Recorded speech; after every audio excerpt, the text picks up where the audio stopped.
Content disclaimer. The views, comments, and opinions expressed by guest speakers or authors on this YouTube channel do not necessarily reflect or represent the views and opinions held by this channel's broadcasters and its sponsors. Parental guidance is advised. Copyright disclaimer under Section 107 of Copyright Act of 1976. Allowance is made for fair use for purposes such as criticism, comments, news reporting, teachers, scholarship, education, and research. For fair use is a use permitted by copyright statute that might otherwise be infringed.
Greetings, one and all family. Welcome back to another episode of King Simon Presents Only Quality People. We'll be bringing on our guest momentarily right here.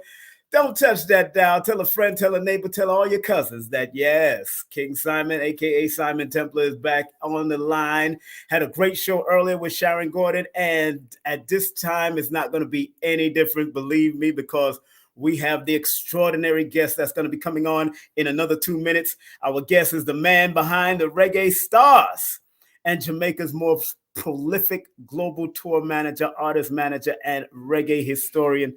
Remember, you can contact him via his email at Comar @gmail.com, or you could hit him up at Skype at Mr. Reggae Man at Skype. And we're going to be sharing his big Amazon link, and I want to make sure I'm gonna pin the link to the top of the chat so people can actually go and get the book. So the book link is going to be at the top of the chat so you can get the book and enjoy the book. I have enjoyed it immensely. Believe me, family, it is worth every cent. Easy read, beautiful pictures are in the book and all of that. So I want to make sure that I'm going to post it right now in the link. Big up to everybody that's coming in slowly but surely. Make sure you like, subscribe, and share. Make sure you like, subscribe, and share right now. So let me put this in the link so everybody can have the book or can order the book right now online and support our dear brother who's been doing it for a very long time. Believe you when I say this, he's been doing it for a long time, and I'm honored to have him coming up in the next minute or so. So again, let me post this up. This is where we're at. Remember, that is where we're going. That is the link. Let me make sure we lock it in and show everybody that we can paste this at the top. I'm going to paste the link at the top of the channel so everybody can, we're going to pin the link right now. Okay, the link to his books On Amazon is his book on Amazon, Reggae My Life by the great Copeland Forbes is coming up. Copeland Forbes is coming up. So just want to remind each and every one of my brothers and sisters out there that are tuning in and listening, please like, subscribe, and share. That is all I ask for people to come on King Simon Presents Only Quality People. And also, if you want to donate to the channel, you're more than welcome to donate to the channel. The channel is open, wide open for you. You like, subscribe, share, circulate, donate to the channel. All right. And I hope everybody's doing well out there. And I hope the family's doing well. I hope you're doing well. Again, we have the extraordinary Copeland Forbes coming up in a few seconds. So let's take a little time to get ready for our brother.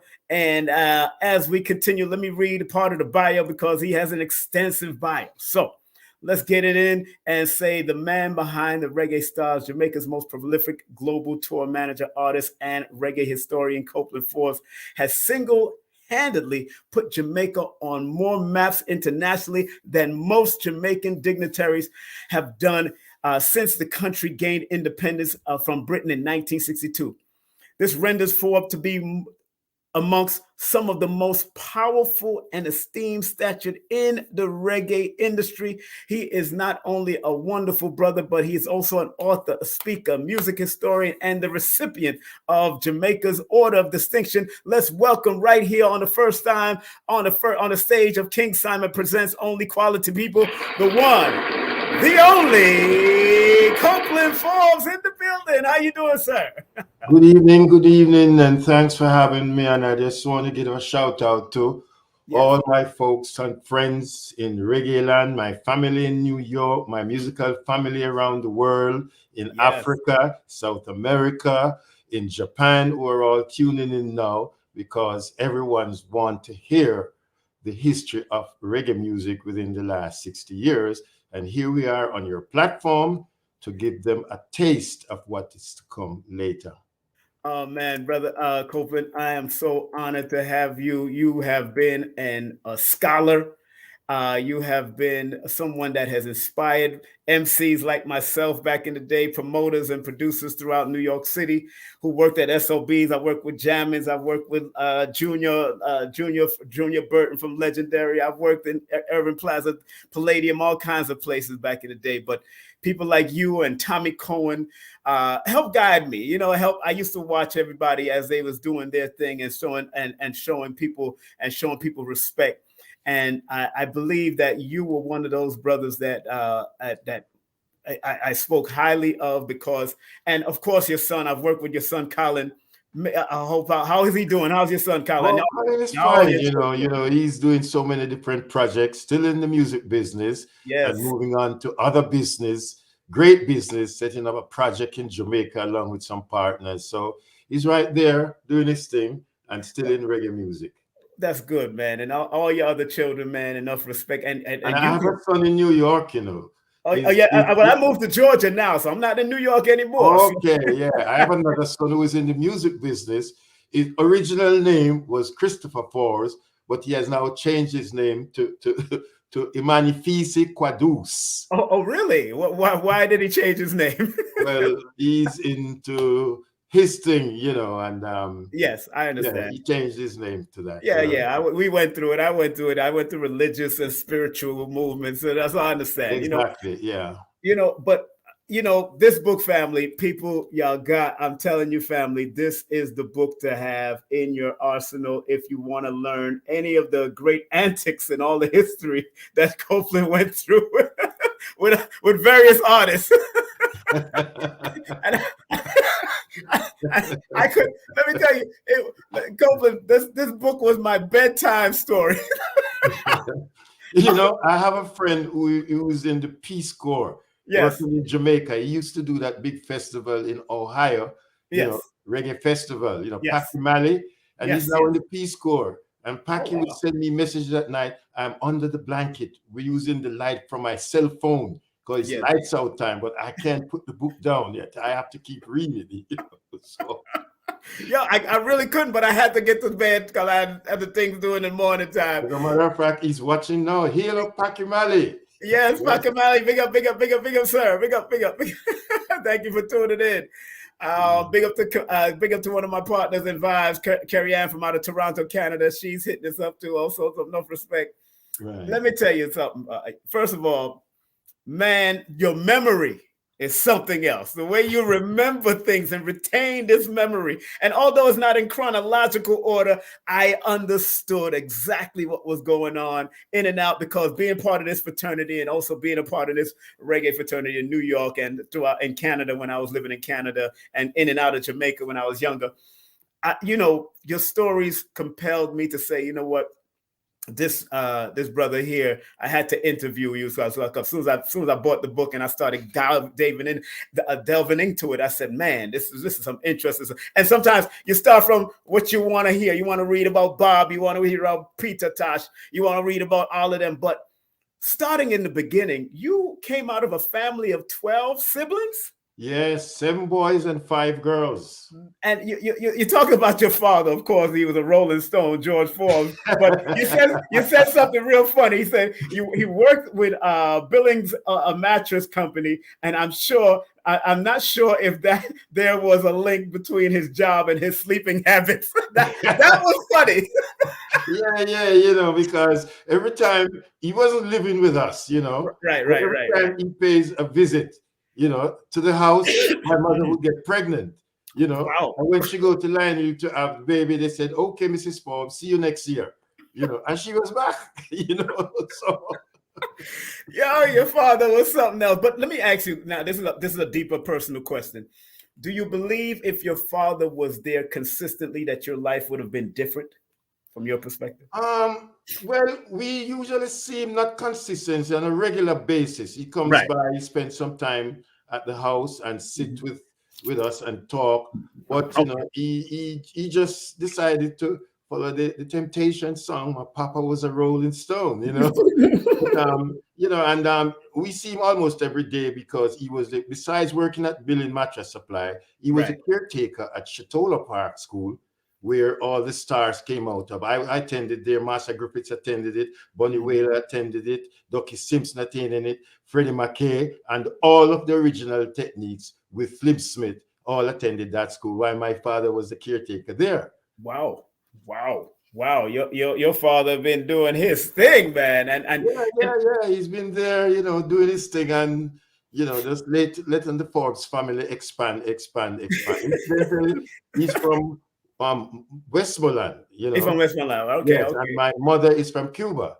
Okay, yeah. Wow. And my side of the family, Cuban and Jamaican too. So that's interesting. Yeah. My mother is Cuban by birth. My grandmother is Panamanian, and my grandfather is Irish. So if you notice, well, I will tell you this: most of the boys has royal middle names, and I couldn't understand that too when I grew bigger and I asked my mom. And then she told me about the connection, because my middle name is George, my other brother name is Alexander, my other brother middle name is Charles. She just laid them out like that. So I have about 4 different blood inside of me, starting from Cuban. Wow, man. Man. Let's give that a round of applause, because you're putting a lot. You're pointing out some stuff in your family, because according to you talked about living in a tenement yard, very poor back in the day, and a lot of the artists from back in the day, like the Bob and all them, seem to have come out of certain places that seem to be very poor. Of course, Trenchtown and all them places there. What is it about Jamaica and those poor areas that bring out artists like that, and these type of quality artists that now are ambassadors across the world? Right. Something, that's a very good question, because many times I look back and I realize that majority of the talents and those who represents Jamaica on a world platform comes out of the ghetto, or the inner city, so to speak. And I know in my era, living in Jonestown, Bop and the Belltones, when we moved to Ghost Town before Trenchtown. Ghost Town is where now the street is just dirt. There's no concrete, and you have a community bathroom out in the square, and you line up with your backboard, to get a bath, and the toilet was the pit toilets, them, back then, because we had to move from Jonestown because the family was getting bigger and bigger, and then the guy, Mr. Wang, who owned at 5 Poyet Street in Jonestown, where we live, he raised the rent, So my mother couldn't afford it. So we had to move to Ghost Town. And then after a couple of months there, about a year there, then we moved to Trenchtown. And it's while in Trenchtown now I ran into all my friends, from school days, the Wailers rehearsing down at 2nd Street, and I see Neville, which is Bunny Wailer. They're singing, the Heptones with Leroy Sibley's. We all went to Kingston Senior School. So everybody was there. The Cables, Toots and the Maters, everybody was in that little area there. Baga from 12th Tribe, who plays the bass, right? Yes. Trenchtown Clock Circle, so there were so many talents there in Trenchtown. So it's, and those time, it was all about love. It wasn't the quest for money. Everybody we used to gather and sing harmonies and sweet songs was the order of the day, because we used to emulate a lot of the American artists, because we used to listen to WINZ and all those stations from New Orleans or Miami, and we would idolize people like the Impressions, Jerry Butler, and all those singers. So most singers start out with a group because harmony was the sweetest thing you could hear in a song. So everybody started, dabbling in the music, and look how many talents we have. If you count everybody, they all come out of Trenchtown and Jonestown, Kenwood, Alton, Ellis, you name them, everybody. So it was a great feeling to be among and growing up in this area, which we would call the ghetto, but it's not ghetto, it's like the inner city for the lower class people. But we had love, and we did not let the poor, so to speak, standard keep us down, because we had esteem, and we are always thinking to better ourselves and to move up the ladder. And I'm proud that most, if not almost all my peers from those days until now have all excelled in so many different things. Sports and music is one of the main alleys that most of them use to get out of it. And I'm proud when I run into them at this stage, because I'm still around after 60 years. And I applaud that, man, because 60 years is not an easy task in this business, because sometimes people go through their ups and downs. I mean, all of the greats that we grew up with, and I even used to bring at SOBs, bringing the Gregory and Sugar Minot and Culture, and Bob Passed On, and you outlived a lot of these guys that paved the way for what's going on out there today, to the point that Bob Marley's songs are still playing heavy on iTunes. On iTunes as a stream. You know what I'm saying? Those times, writing songs about love and togetherness, which is missing in this present time, without hearing the songs that keep us in unity and love for each other. It's on a different path, a most rough path, and we don't have that love and respect for one another, and that needs to come back into the music, even though we have gone into a reggae dancehall fever. But the message is always in the music.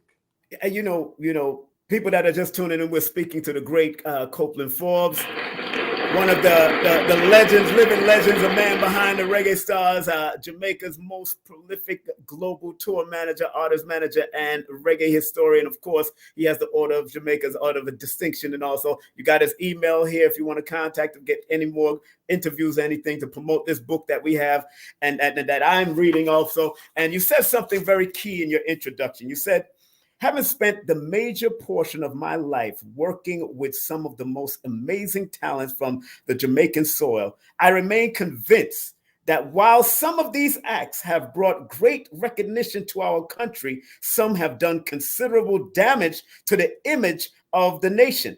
This book does not in any way intend to embarrass or belittle any artist, producer, promoter, or their associates.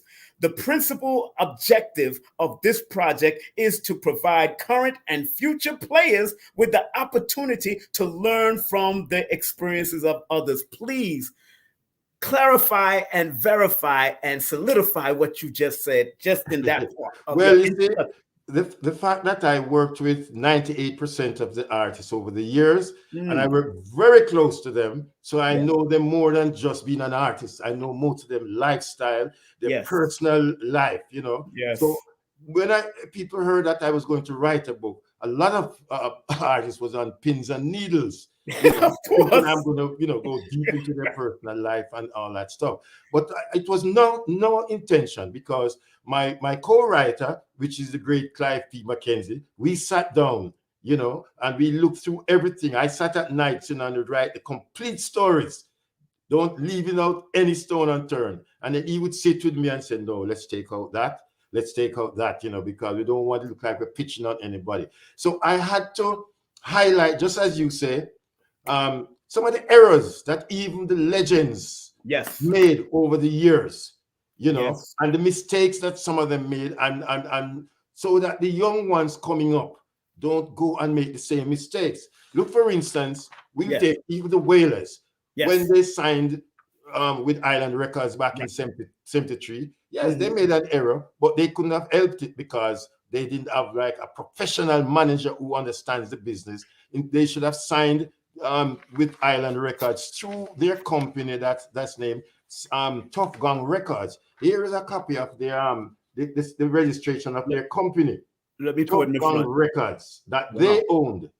Wow. Right. So they should have signed Tough Gong Records for the services of the Wailers. Right.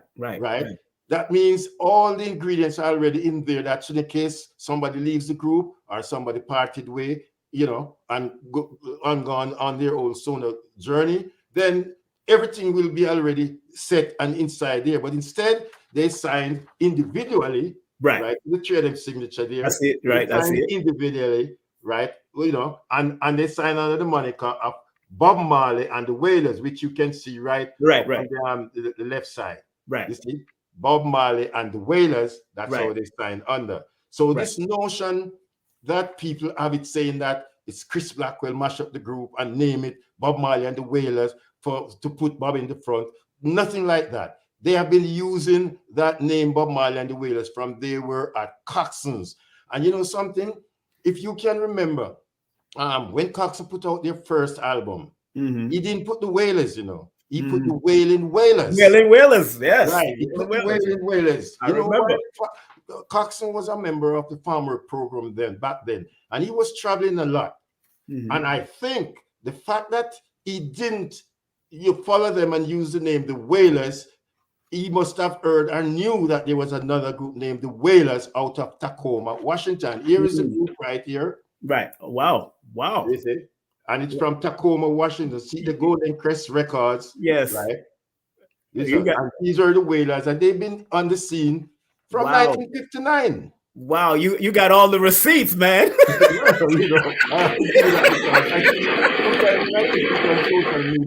But publishing things that they don't know, they just hear or somebody tell them. Yes, because I know it didn't go like that. Right. So all the errors. In the book are errors by almost every artist I worked with. You hold on 1 second. Big up to Sharon Gordon. She's in the live. She really loving what you're saying. Sister Kafunya is in the live also. So big up to Sister Kafunya from back in the day. Let me ask you this, because I had a very long conversation with Don Taylor back in the day. And I know you and him had his disagreements. You even wrote about him in the book, and showing him in respect and honor. And Don was that person. He'd say what he means and mean what he says, but you will also say what you mean and mean what you say, and y'all will hold your ground. That's men thing. Men does that. That's a mano mano. Got that. He was born February 10th. I think you're August the 1st. That was going to be something else. I understand that. But Don told me there's certain people he did not trust, and I will not mention that name, a woman that he did not trust him, Carla, a bitch. No, he gave me the book. He gave me his book, signed it to me because I was at SOBs, and I think he was either handling Gregory or Dennis. He was helping with Gregory or Dennis that time. Yeah, Gregory. And we sat down in the VIP section, and he said, Simon, boy, there's certain woman around Bob that I did not trust, because I asked him some questions. How valid is that story? But because you know who I'm talking about, who he did not tell. You know who he talked about. He told you personally. I know that. Yeah. How valid is that story? And why was that such a problem with that woman and Chris Blackwell and everybody else that Don felt that way from his perspective? What was that? Well, my experience, I can talk from my experience. I've heard a lot of things, but I don't elaborate on things unless I'm quite sure. And I happen to work with both Don Taylor and I think the person that he's talking about. I read his book too. Yes. right? I read his book, and it was very interesting. Yes, he's one of the sharpest manager ever come into reggae business, right? Very professional. I learned a lot from him. I learned a lot from him because he was really the one that brought some professionalism, from the management part of the game in reggae business. Right. When he met Bob in 19 the Wailers rather in 1974, when they came back together to do those charity shows with Marvin Gaye, and he returned to Jamaica with Marvin Gaye entourage, and that's how they met. Don used to move around before he went to the States, and I think it was Chuck Jackson who took him with him to the States back then, and then he started working with Little Antonian and the Imperials and all these kind of different people, and then he came back to Jamaica with them, and he hooked up with Bob. They never even signed a contract. They just said, let's go to work, and really and truly renegotiated Bob's contract with Island Records. He did everything and so on, and put them on, and he did some very good work.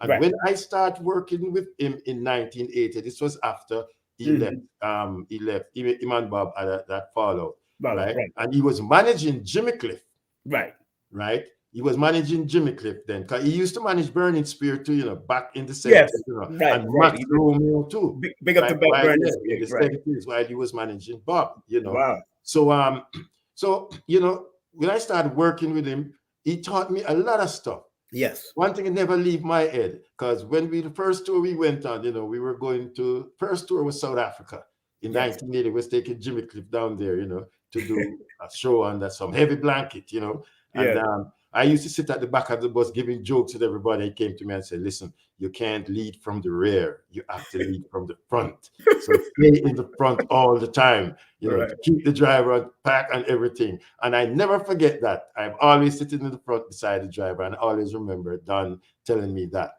And, he is sharp, slick. Very and sharp. Because being around him so much, I could tell when something is going off course, are not on course. And the book will tell you, because you see, I talk about some of them in the book. Yes, sir. I'm going to talk. We're going to talk about it. We're going to talk about it. And I still at the same time pay gratitude to him, because he brought some professionalism to the A game, and his A game from a management standpoint. And I learned a lot from him going along the way. I know where the bad things are able to push it aside, because working with him and Danny Sims, the two Ds, were the two greatest people that come in reggae business, and I happen to be associated with them, and that's where I learned a lot. So I knew he had some kind of fallout with that.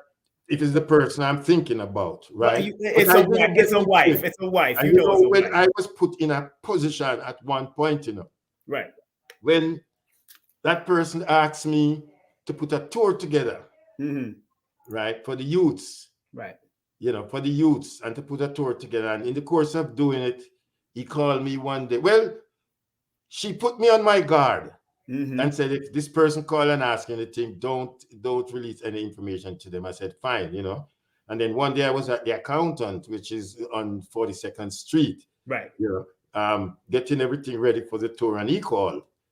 He didn't have to wait till I said anything. He said, listen, I know they're going to tell you, don't tell me anything and blah, blah, blah, right? But I know everything, so don't let them tell you no lie, And I didn't have a word to say. So I kind of stayed out of that area, because for the stuff I knew and saw, it's too heavy, and the fact that I can't prove anything but what I experience and see and talk about, I couldn't delve into that era, but he had a piece in that. All right, well, let's get away from that, because that's in his book. He transitioned already. The lady's still alive. Let's be real with that. She is still alive.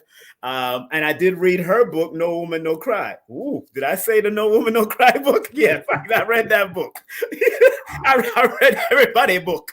So let's go to the Blackheart Man, because you was connected to the trio.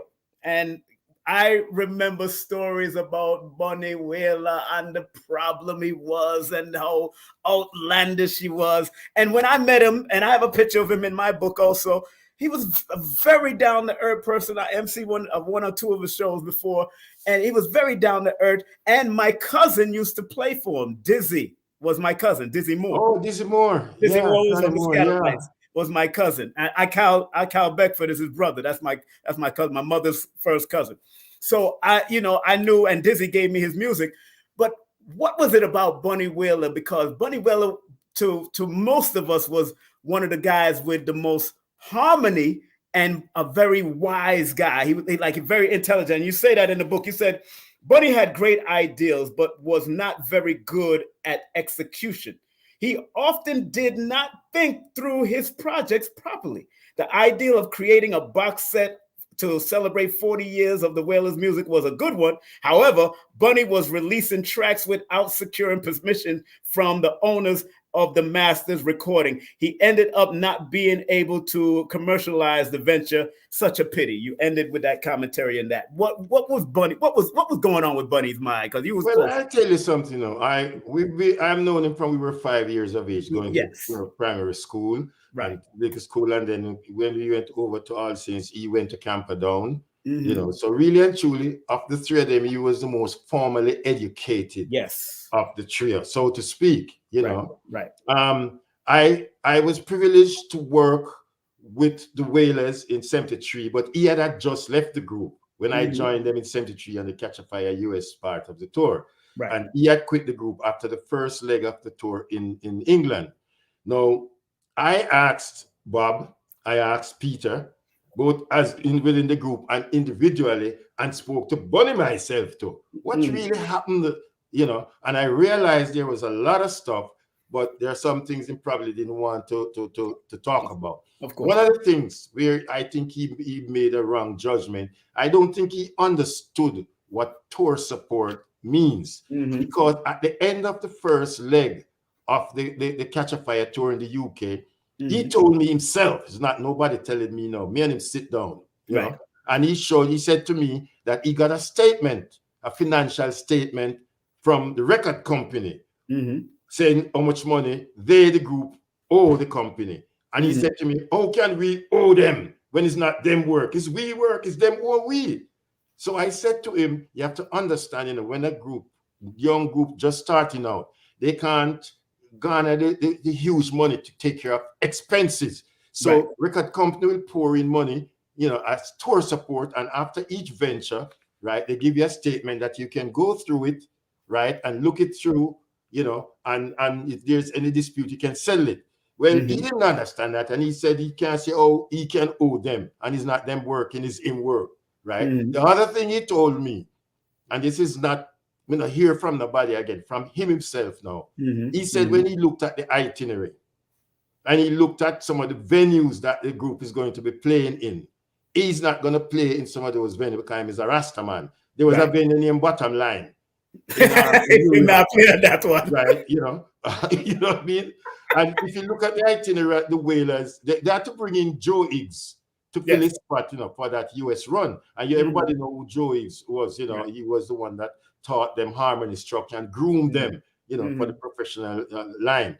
So he had to come in and fill in for the Wailers on the US tour. Now, if you look at the venues that the Wailers played, what's wrong with that? He used some word I can't use it on the air of description, I mean, Paul's Mall up in Massachusetts, right? That's a venue that Eddie Kendrick, The Temptation, and all these rock group play. Max Kansas City, that the Wailers opened for Bruce Springsteen on that tour, right? Is a fabulous venue. It's an area where you can be exposed and all kinds of people come there in terms of business and corporate company. And the same thing at the Bottom Line Club.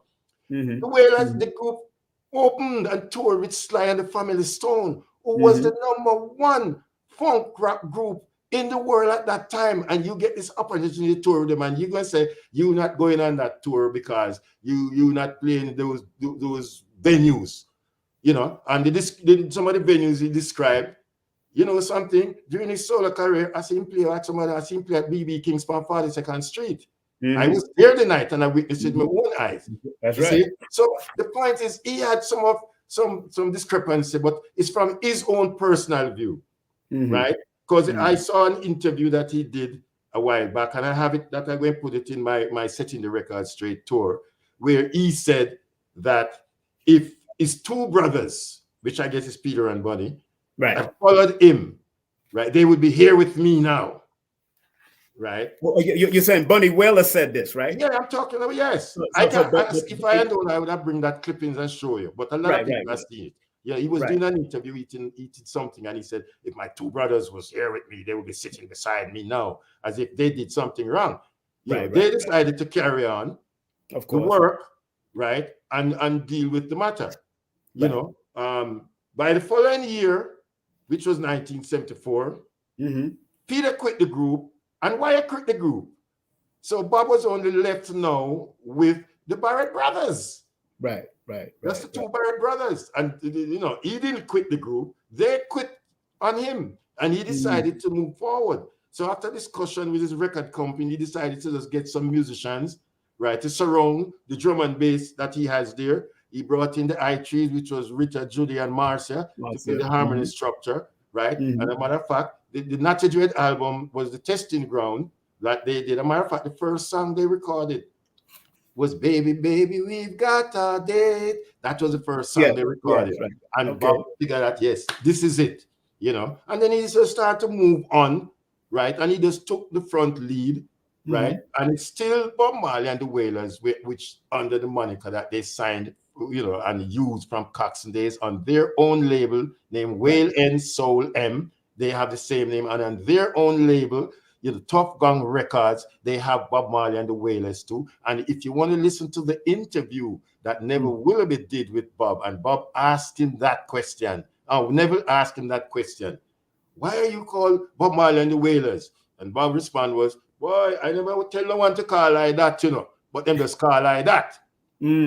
Peter was asked the same question by Roger Steffen in that 1983 interview. And Roger, he took up the label, their own label, Wail and Soul, and said, here is it, with Bob Marley and the Wailers. And all Peter said, that's when the efforts start. So nobody taking the responsibility, but just, you know, and thing. But, you know, Bunny had some great ideas. Yes. Because he came to my house. Every time he gets an idea, he came to my house when we wanted to do the first solo show, which was Youth Consciousness, right? And he wanted Peter on it, and we were going to be on tour. So we set the tour so we can come back for that. Now you have a tour with Jimmy Cliff, Jimmy, right? Yeah. Peter Tosh, Bunny Wailer, Gregory Isaacs, Master Griffiths, and Judy Mott. Wow. That's still a lineup. That's a very good lineup. The mistake was made, and he wouldn't listen to me. The day he wanted to keep it on Christmas Day, and I said to him, Jabi, Christmas Day is for family. People want to be together with family. Yeah, no, man, nothing. Them don't eat them cake on sorry. They want to go out. I said, no, keep it Boxing Day. It's better. This is not an event for a family, the people to bring family out. And he wouldn't. And I see some write-up, I talk about 30,000 and 40,000 people in the stadium. No more than about 7,000 people was there. Wow. I have pictures to prove that. And maybe half of them is free, you know. It just didn't work out, you know. I mean, he should have, you know, have that show the following day, and it would be a good thing. He came to my house again with another project called Reggae Slam Dunk. Right. I didn't know what the hell was that until he came and he sat down and showed me the documents and asked me to call Patrick Ewing's office in New York. I know Patrick. Yeah, because he said Patrick Ewing is one of his greatest fans, and he's retiring, and he's inviting him up to come to a retirement party. But he wants to keep a show in Jamaica called Reggae Slam Dunk, right? So I thought he was joking till when I called the arena and spoke to Solomon, the guy who was running the stadium and the arena, and he said, yes, there's a hole on it for November 4th or something like that. I said, what? You know, so he asked me to call Patrick Ewing. I said, what? He wants Patrick he wants to get all of the top stars like Michael Jordan, Charles Barkley, all the top stars to come to Jamaica to play a game before the show, and then the show, and then transmit it around the world. He worked out down to the financial income. Wow. $30 per pop, he said. Millions we are dealing with. We are set. So I just remember, and I pick up the phone and I call the number he gave me. A woman answered us. I spoke very nicely. I'm calling on behalf of Neville O'Reilly Livingston, right? Professionally known as Bunny Wailer. Fantastic writer, fantastic. Before I finished, the lady said, sir, if this is in regards to some damn slam dunk reggae thing, don't call here again. This is the 5th time. And she hung up the phone in my ears. I turned to him and I said, wait, Chabby, you talk to him? He said, well, let's go and talk, man. I said, hang up the phone. He was invited to come up, but he wanted to put on this before. I said, go to the retirement party and then let Patrick you into the talking, but don't try to do it from here. It didn't work out on that. So he always have some good idea. He came to me another time again and work out a thing wherein he said, no artists need to go on tour. They can stay right here in Jamaica and tour. I said, what do you mean? I just took over Rainbow Gardens. I didn't know what Rainbow Gardens or where that was for. I just took over Rainbow Gardens. And I want to build a big Zoom studio there where all the artists just record their live shows there and we transmit it around the world. And he worked out the details again, $35 a pop, and how many people, and it's millions we're dealing with, I said, wow. When I found out, which place he was talking about? Skateland. He's talking about Skateland? Yeah, Skateland. When it's the Rainbow Garden, it sounds sophisticated. I started to think which part of Jamaica this. Only find out Skateland. And I said to him, but Mr. Eunice own that place, Don't worry, man, I work things out. That never worked out either. But when I was going up with Peter's album to New York, Mama Africa, he told me that, he's going to write a proposal and give me to take up. The man write a proposal, stop me going down to the airport, down Mountain View, send his driver to stop us and turn back. I had to go up to Jimmy Cliff house and meet him up there. And he asked if anybody can type. And my brother Patrick was there and he said he can't type. And that Patrick sit down on the typewriter. I said, Peter, we're going to miss the flight. He said, let's hear what job he said. Because Peter used to listen to him, and so on. Because he always have some good advice. Yeah. When the man start type out something, I see so much zeros. I said, hold on. I said, Jabby, I start count how much zeros. I break them down in a syllable. I said, Jabby, at 30 million that, Yeah, what you mean? Millions we are dealing with. I mean, MY give no peanut money. Millions. And Mr. Peter, but this is madness. So just listen to him or someone, One thing. I'm just making type. I'm just grab it. I'm just run because we don't miss the flight. And then give me a cassette. I said, when you go up there, let them boy listen to this. I don't know what on the cassette, But if I ever tell you when we start to play, it's another story that. But it's all in the book there. Yes, it comes with some great ideas. Yeah, great ideas. But to put them together and put them in motion, that's where the problem is. And I think he doesn't trust people, so he wants to have his hands on the pulse of every single thing.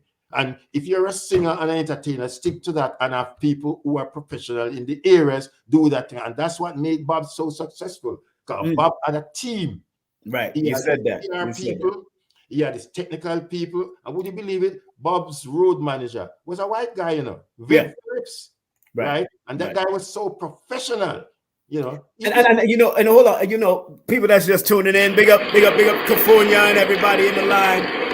We are speaking with the great Copeland Forbes, man. I'm telling you, that one of the most prolific global tour managers, artists, and reggae historian. And of course, he was given the Order of Distinction, OD. That's one of the highest orders in Jamaica. Enough respect to him for all that he's done. Make sure you order his book. It's scrolling at the bottom, but it's also pinned at the top of this live. This pinned also, so you can click on it and go order the book. Very good book. And I love what you said about Bob in regards that he was very strategic in what he did. He wasn't like Peter. He wasn't like Peter Tosh. He wasn't like Bunny Wailer. He was his own man. And he was like somebody who was laid back and just watched. Yeah. And I like how because I think Peter got taken out because of his stance. I think he personally got killed because of his stance. I also think Bob Marley got killed. I'm reading a book called Regicide by Wesley Muhammad, and he tells about the doctors, all of them being military people and all kinds of stuff in the book. And I think Bob got killed because of his stance. But you said he was very strategic in how he moved and how he dealt with things, and he was very a loving person. Explain more, because I don't want to tell the whole book, but explain. Yes. He was such a person. He had hindsight. Yes. He didn't have tunnel vision. He looked ahead. Right. I remember over at Essex House, weeks before he played Madison Square Garden with the Commodores, and even Dennis Brown was booked to play the 5th of September at the Beacon Theatre. Right. You know, and Bob said to me that you know, tell Lloyd Parks who the cap fit and Rat Race, he's gonna come on and surprise him because he loved Dennis. You know, I watched him. I stood over there, and I heard him on the phone speaking to big record companies who was offering him big money. When I hear in the region of 10 million, right, a record deal. You know, 10 million back in 1980 was big time. And after he finished speaking, talk to all those people, he said to me, you know something? All them saying to me, you know, I know what is going to happen. You know, when I sign in them big company, them just shelf me and put me on the shelf. When I prefer to be a big fish in a small pond. Yes, that was the word he said. I prefer to be a big fish in a small pond because you get a lot of attention there, right? When he was going to do that show at Madison Square Garden with the Commodores, when the show was planned, because BLS with Frankie Crocker and certain Suttons, then put that show together, right? He wasn't really booked on the show, and a lot of people don't know that, you know. Yes. Right? He wasn't booked on the show. The show was already booked, right? With this scratcher there, Curtis Blow. But Danny Sims, who owned Cayman Music that the Wailers were signed to back in the 60s, came back in the picture after Don Taylor had exited, right? Don Taylor, so Danny Sims cut a deal with Frankie Crocker to put Bob on the show and airplays for Could You Be Loved, which was the single that Bob wanted to break out, right? I mean, if I couldn't even tell you the money that Bob accepted, because if they take the money and give to the band and the singers them, it's not about that. And he was guaranteed a certain number of airplays for that show, and everybody know what happened at that show. You know, yes, Bob turned it out, man. I saw everything on stage myself, so I don't have to listen to what nobody said. I saw everything with his 2 eyes. You know, even when Wire turned up late that first day, we got down to, we left from the hotel down in the village. Bob was staying at Essex House, and everybody came up for sound check. And while he was there waiting for sound check, they were flying banners and lights for the Commodores, because, you know, the headliners get all the feature. As I'm putting back, you have to just take what is left to you, you know, and everything. And they didn't get any sound check. And I heard Bob turn to everybody and said, listen, we're not going back to the hotel, you know. So those who have clothes to go back, send Gilly, go down for it. We're staying right here. And if sit down there from sound check time till when show time. Apparently, Wire went out on the street. Wire went out on the street, go walk around, and then I heard that he gave away his laminate. He gave his laminate to somebody, so he couldn't come back into the venue. So 10 minutes before showtime, Bob said, "Let's go." Wire wasn't there. He said, "Let's go," and I saw him did something that I've never seen before. He turned around his technical people. Now, Dennis Thompson is his #1 engineer. Was working with it for years. So Dennis knows the sound inside, outside. So what he did, he took Dennis Thompson off the house and put him on the monitor. And the new engineer who just joined was Errol Brown, who used to be at his uncle was Duke Reed, you know, and he used to be down at, and I think it was Master Group which recommended Errol Brown to Bob. You know, so Errol started working with them that year. So Errol was doing the house, and Dennis was doing the monitor this time, because Bob said he wants to make sure the stage set quick. And he just decided to use the first song, Natural Mystic, as the sound check song. So it started when Ken Williams introduced him. No Wire was there yet, you know, but Tyrone checked his keyboard and make sure everything is working. And when Ken Williams introduced him and the screen come up, Darkness, you know, Never Garrett Man had the whole mood set, blue lights, you know, and we and when you catch a balance there, then they move to the keyboards and check the keyboard. And when everything was set now, Carly just make that roll, you know, that roll in a natural mystic. Yes, of course. And when the pop come in, I said, there's a natural mystic flowing through the air. When me look, me say, Mick Jagger was standing beside me on the side of the stage, was having man like this going like crazy. And Bob built a set that went up like this. You see, when he went into jamming, and then segue into Exodus, and had the people on them foot, because he got 60 minutes, you know, and he did 45 minutes and came off. And he went back to do, when Frankie Crocker said, Ken, is he going to do the fast one? He didn't remember what the name of the song, which is Could You Be Loved? Could You Be Loved, right. Fast one. And then Ken said, yeah. And when I'll listen kick up and call it roll off. I have never seen Madison Square Garden like that. Everybody was on their feet with lighters in the air. That was the first time I see lighters at concert. 20,000 people in the garden stand up there shouting Bob Marley and Bob Rocket. Wow. You know, with and close off his set with Could You Be Loved. You see, when he finished, man, and he came to the dressing room, I said, Dionne Warwick, I said, Patti LaBelle, and all the stars them come round just hugging him.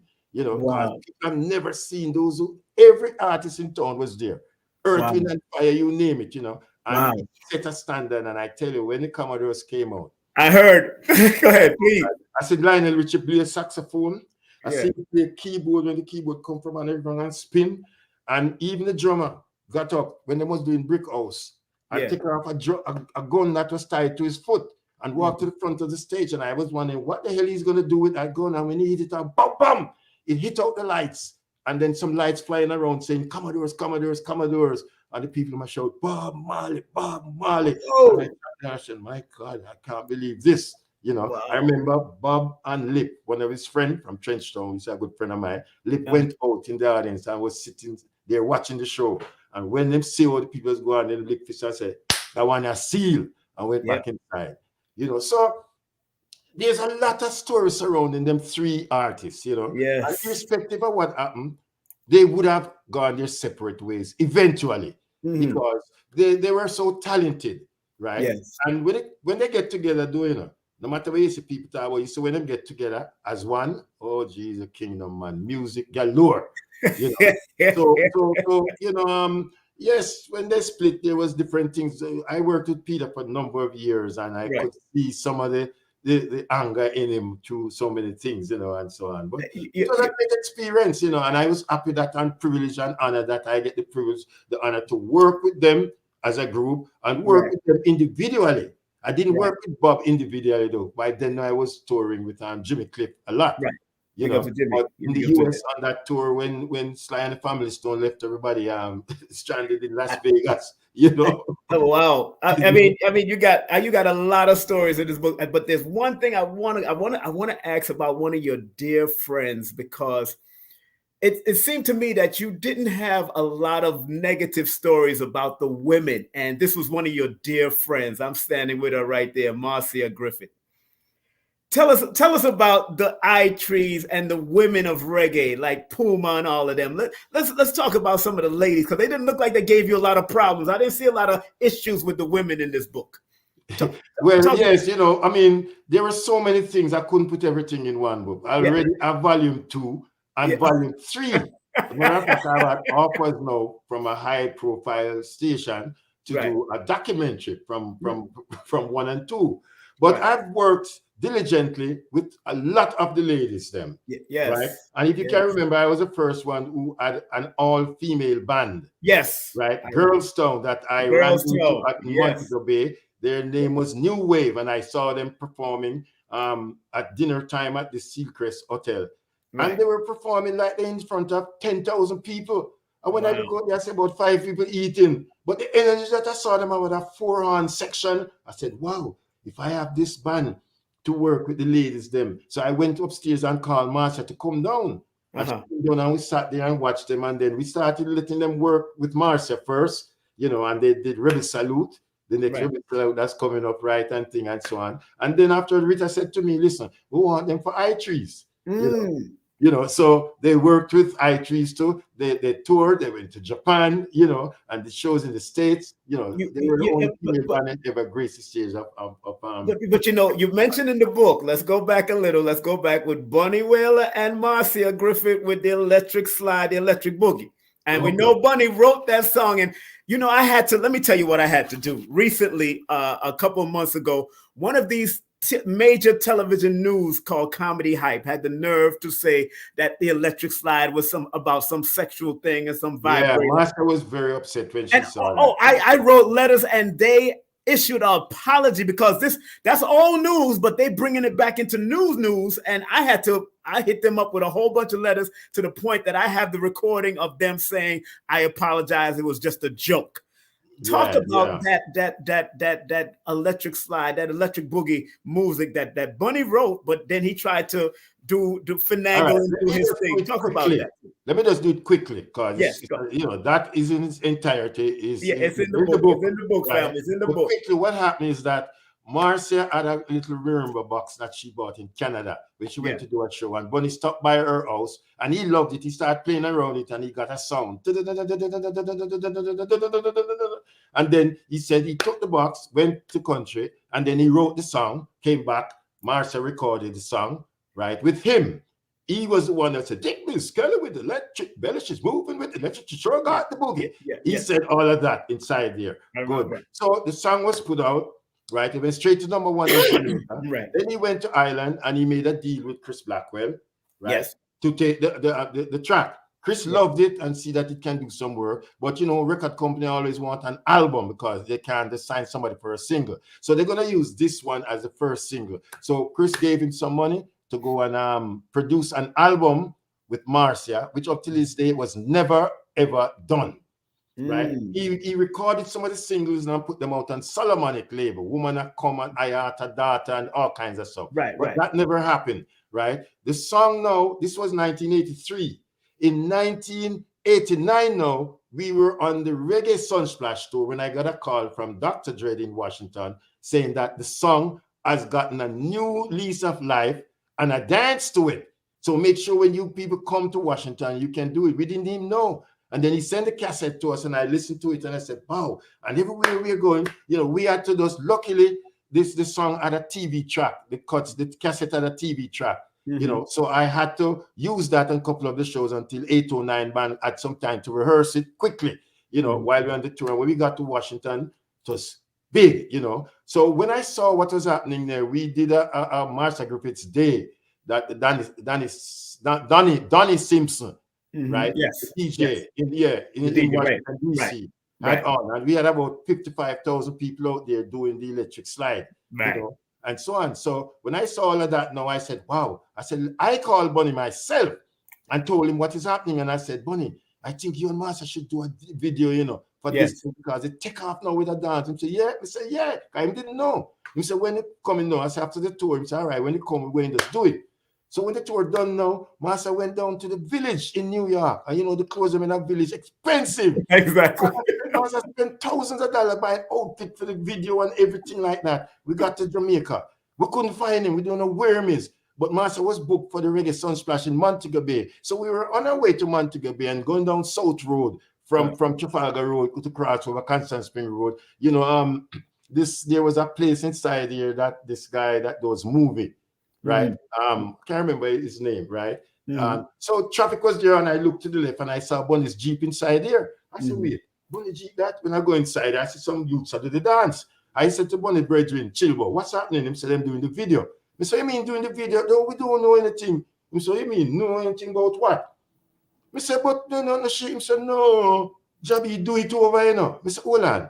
Jabby do over the song by himself, and we don't know, Master don't know. Marcia, you write it, but the problem is you and her did the song that hit the Billboard chart. So you and her forgot to promote it. So him do over the song for himself. I said, we couldn't believe it. So we went to Montego Bay, did the show and come back. And I decided to call Chris.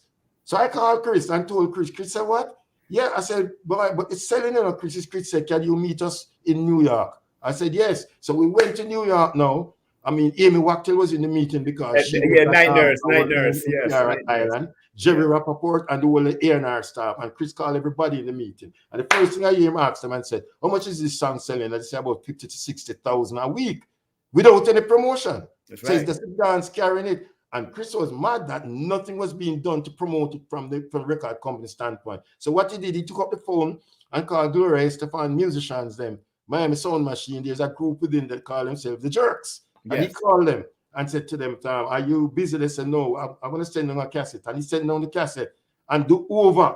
The version that you hear now, but it has nothing to do with that production. Right? They did it over. And then Chris said, go down to Miami. We went to Miami International Sound Studio and Master took 1 day and put on her voice. Then now we had to, the problem now is to get Bunny's voice in. Originally, Chris said he was going to fly the voice into that spot, was a Dig Miss Kelly.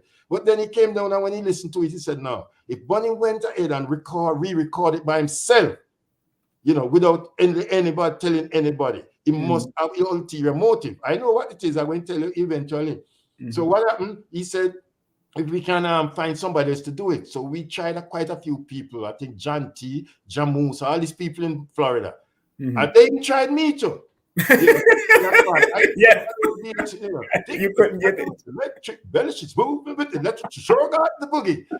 I spent that thing but my time came about 3:30 in the morning. I was outside sleeping and waiting. I said, your time. My voice was sleep up and then something.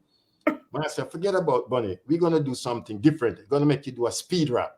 And he said, follow me. They grab Kelly with the bun electric belly. She said, sure got the boogie. They grab Kelly with the bun electric until Master keep doing it. And Master did it too, and he took about 10 takes of that. Then he wants something to put in it now. So myself, my son Colin, and Master's nephew, Danny, who is Skip Marley's father, was there in the studio. So we were the one that did It's Electric. We did all of that, and we did the part that said "Dondela Dondelo." In the end, you like some Spanish thing, because he wanted to give the song a little more flavor and modernize. So we put on all of that harmonies on the song, and then he let it out, and then he just what Chris did, just pull off the original one that Bunny had produced, and just let out the new one, and the new one started running up the charts. And the one that he did by himself didn't go anywhere; it died along the wayside. And something. I know the reason why I'm going to do it over, because if he promoted the one that he gave to Island Records, all the money that he gets up front would have to be recouped before him say a dime. As I didn't get any of that. You see what I mean? So what happened now? He decided if he do it over with him, have the recording, own the master, him own this, own that, because it's him write the song, you can't take that away from him. That's but right. The fact that he went and did it over all by himself, without any, even have the courtesy to make Marcia know. It seemed like definitely it showed that he had ulterior motive, and I figured that's what's on the reason. What else he could do, because it's Marcia's voice took the song to the track. Exactly. Yes, you were in it, but see, the version that you hear from 1990 until this very day that everybody is listening to, right? That was not produced by Bunny Wailer. He wrote the song, right? That was sung by Marcia, and myself, my son Colin, and Danny did the harmony on that song only. And then the other song, she recorded there. And the album, it came out on an album named Carousel. Right? Because I had to do a new contract directly from Marcia to Island Records, right? When that song came out on the album and so on. So, those are the history with Bunny. I know Bunny for years, and I work with him still. Yeah.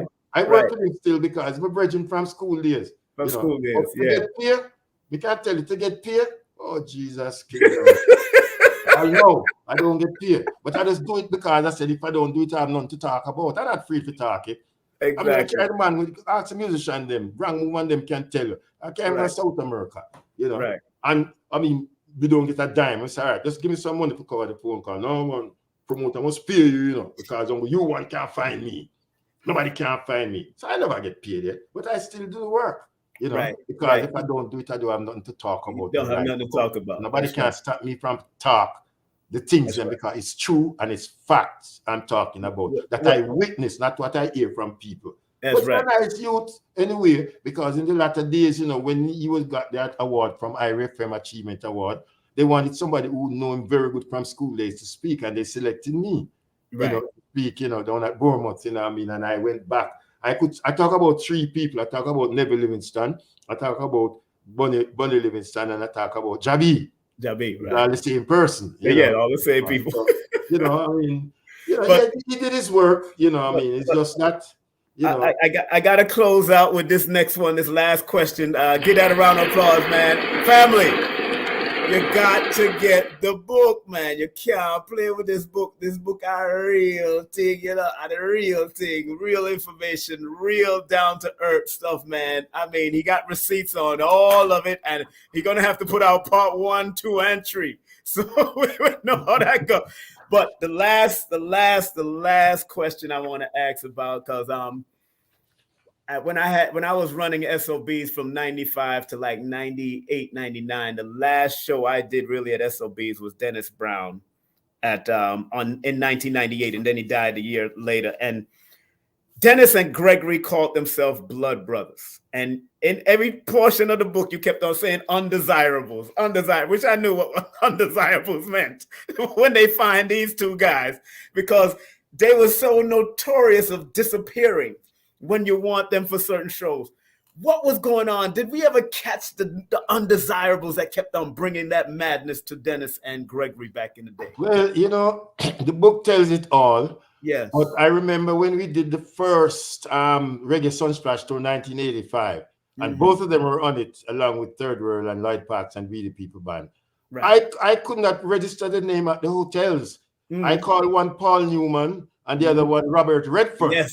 You know, which was funny. Every city we go into, the undesirables are hunting him down. So when they call the hotel and ask for them, they're not there. They're not there. And I told the rest of the entourage, anybody asked for their room number, they say you don't know. You know, well, they were musical brothers. You know, I mean, you know, Dennis called Gregory my big brother. Big brother, right. And you know, I mean, I was privileged and honored again to work with both of them. Yes, and be their manager for a number of years. You know, yes. I mean, gosh, Dennis journeys in the book. You know, with going all the way, it was like a movie. I mean, Gregory, the same thing, and I worked with him right up to his pass, and I went with him to London to do the last show there. Right. The last show in New York was at the Aviator that what's his name? I put on down there, Brooklyn Aviator. Yeah, George Crooks. That's the last show in the US, and then 2 weeks later we went to England. That became his last show, and then he passed later on. But it's two interesting characters, you know. Yes. People have asked me over and over, oh, you managed to deal with them, and those who have read the book said, boy, you're a skillful writer. I said, why? You know, I mean, those two people would want to see certain things, and you don't go down certain road. As I said, we're not down there. You know, I lift my hat again to my co-writer, you know, Clyde P. Mackenzie, you know, because he was jeering me in the back, you know, no, let's take out this, let's put in that, because you don't want people to think that you're going after them and things. Right. You know, but it was very interesting with both of them. And Dennis is an artist where you can't be vexed with. You know, things in man, and I get mad. And when him come, my brother, I pray thee, I effed up. I should be whipped with men's tribe. You don't understand what he does when he start to give you that smile. And when he give you that smile, it's done. You know, you can't vex him. You know, Colin, I remember, Copeland, a lot of people used to say that Dennis was even more popular than Bob to a certain extent, especially in Jamaica.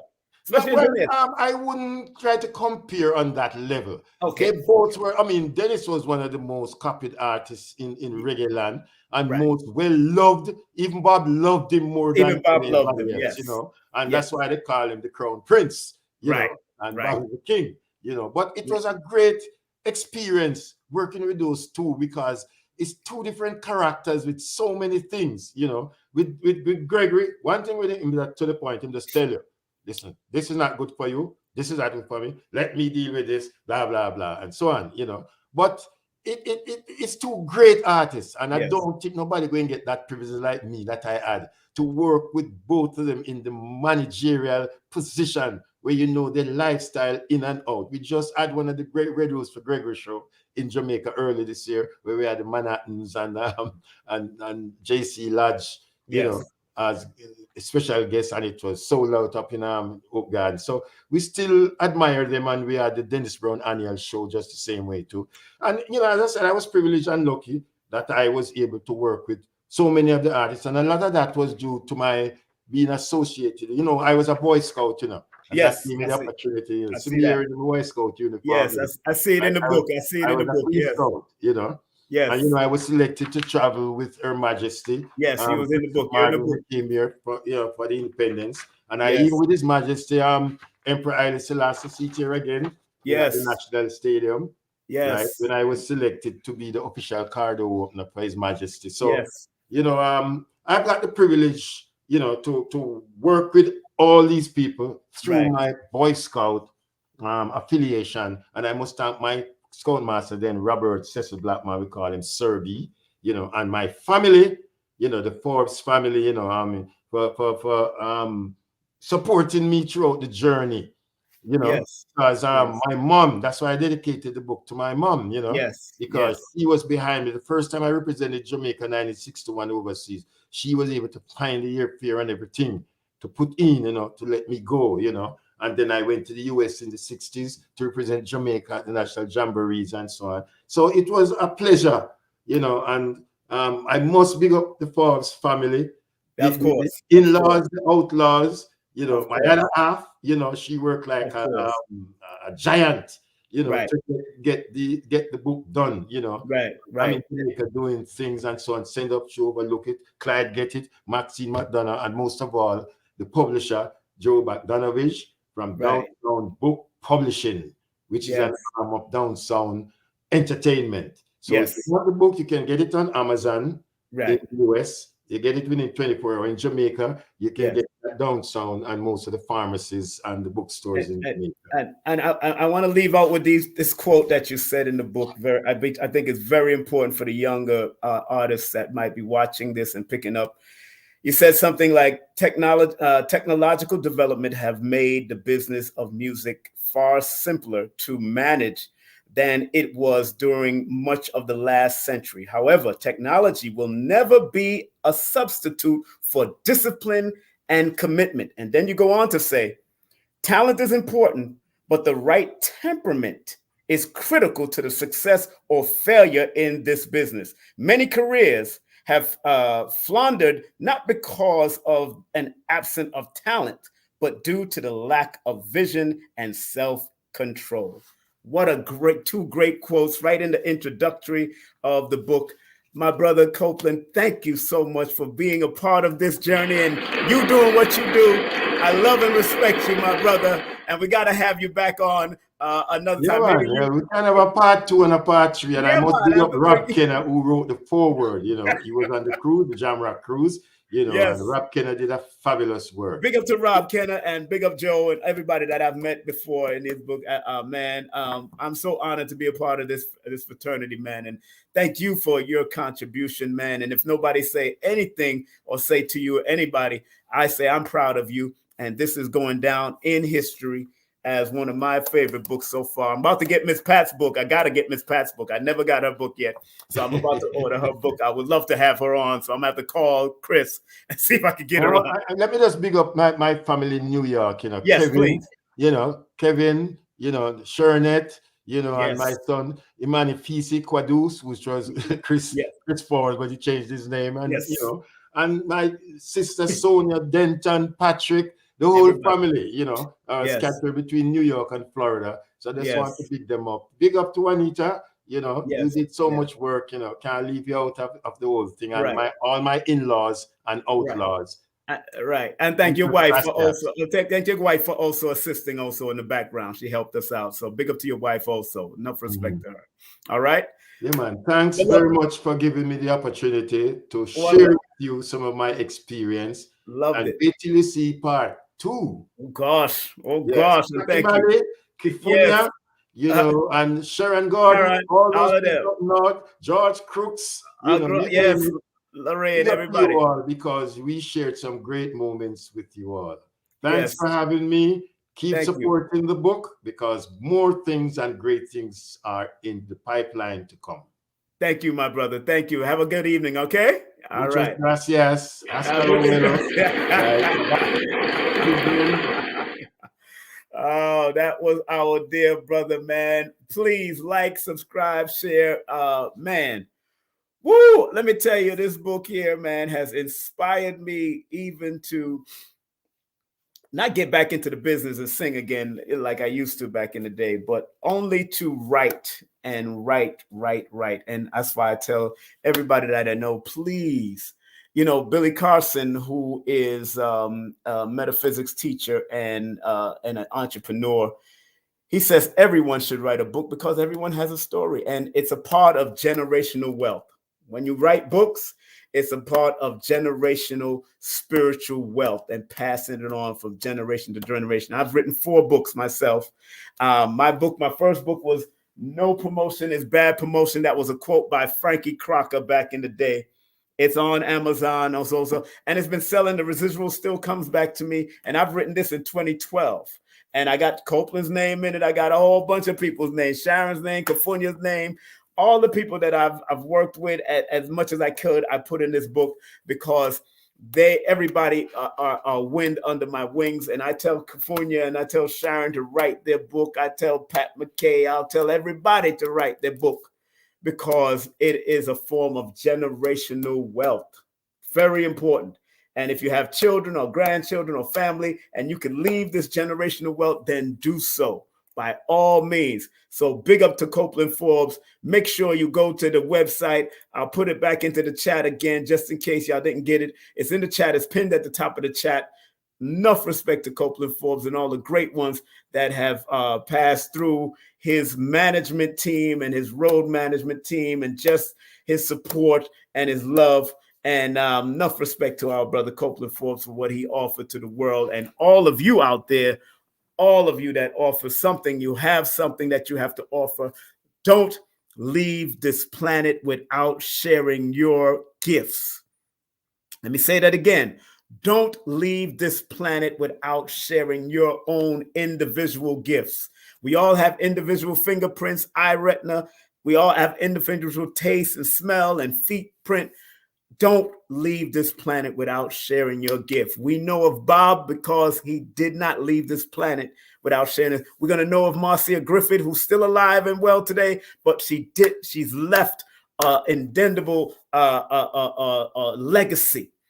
And every artist, every writer that you ever know, it's a legacy that they're leaving that will go into become a dynasty that will live into infinity for the world to see for thousands and thousands of years.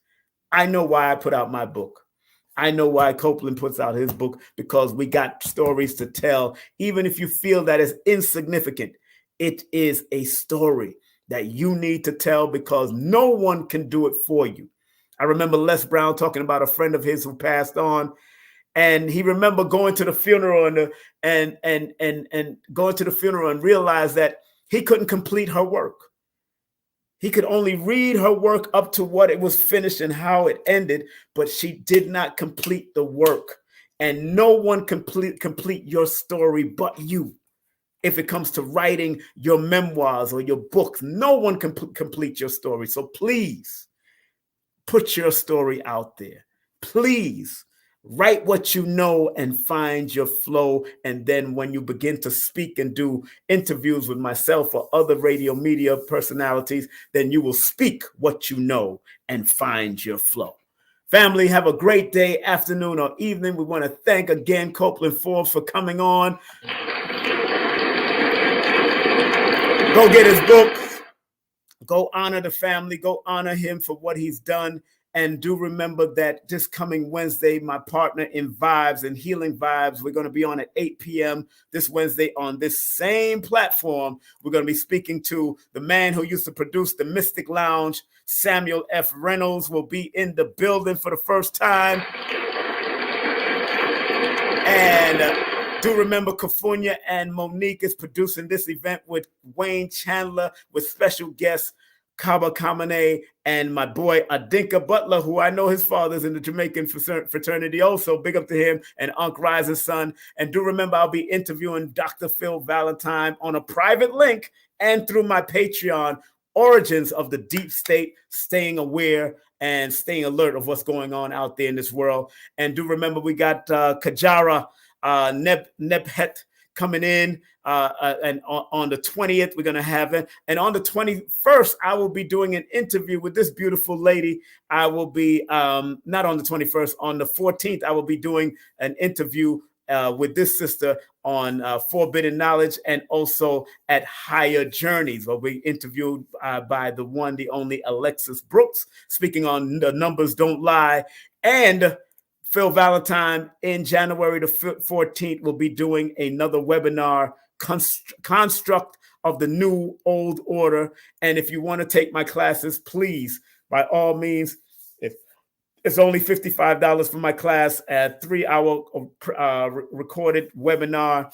Make sure you put your email in the description and the comment section of Cash App or PayPal, and I will send you the link. And please support my dear Carrie Ann Ingram, of course, at carrieanningram.com. Lloyd Strayhorn, always showing love to Lloyd Strayhorn, lloyd-strayhorn.com. Hit him up. If you want to advertise on my show, commercial break or intermission, hit up Carrie Ann at carrieanningram.com or ksptvmedia.com.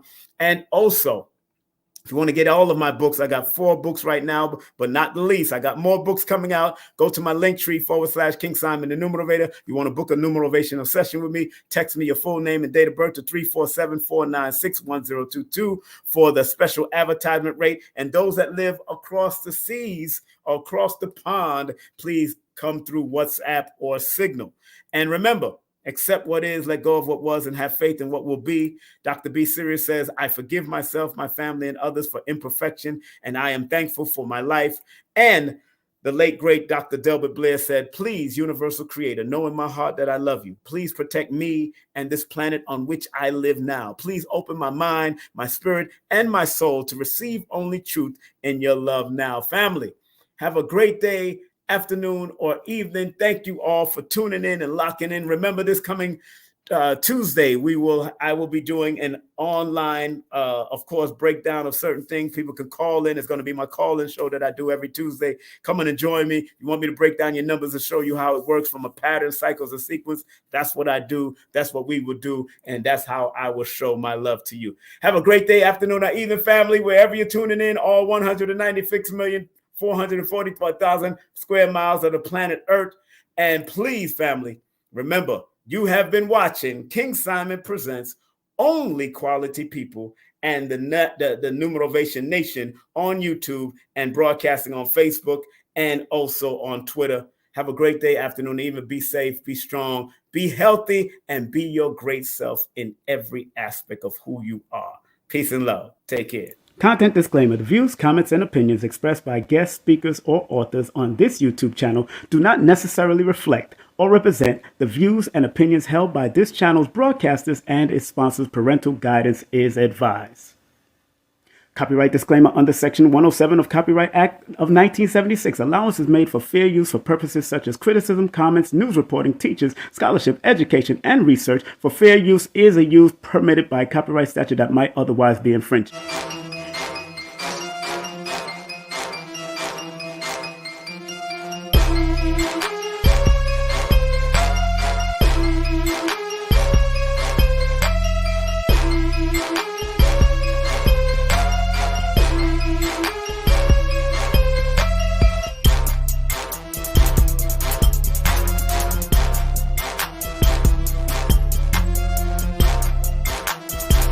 Hey, this is King Simon. Remember, make sure you go to my website, kingsimonproductions.wordpress.com. That's kingsimonproductions.wordpress.com or Linktree at King Simon the Numerovator. Get all 4 of my books, and of course, that's the Numerovation for Mental Stability.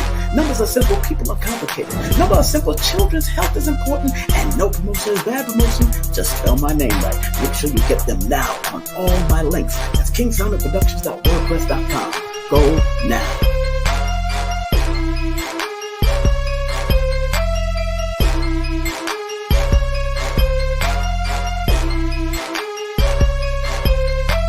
It's the Numerovational Session with King Simon. Text your full name and date of birth to 347-496-1022. That's 347-496-1022. And get my books on Amazon now.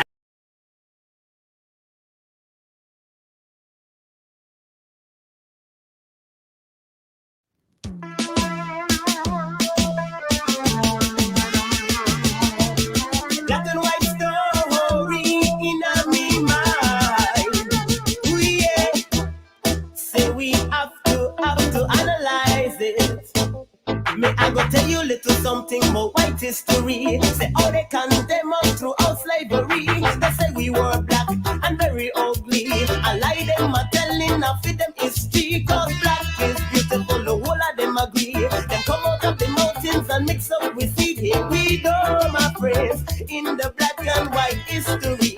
Yeah, it's black, black, black. It's white, white, white. But let we tell the story. Yes, it's black, black, black. It's white. but let we tell the story.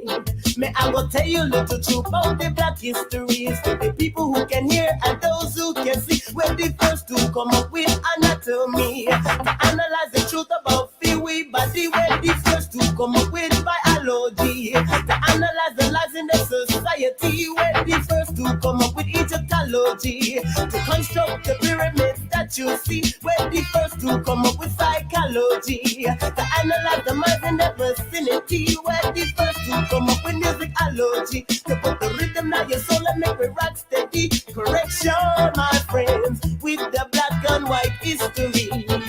Yeah, it's black, black, black, it's white, white, white. But let me tell the story. Yes, it's black, black, black, it's white, white, white. But let me tell the story. Black and white story in my mind. Oh yeah. Say we have to analyze it. Black and white story in my mind.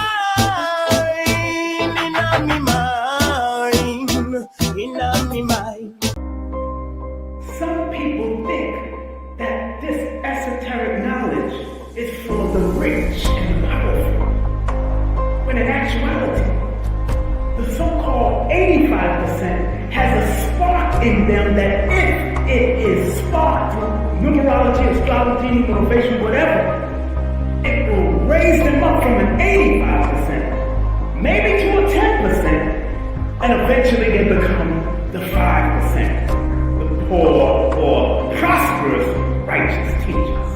We gotta understand that this knowledge is not just for one class of people. We gotta get out of the classes.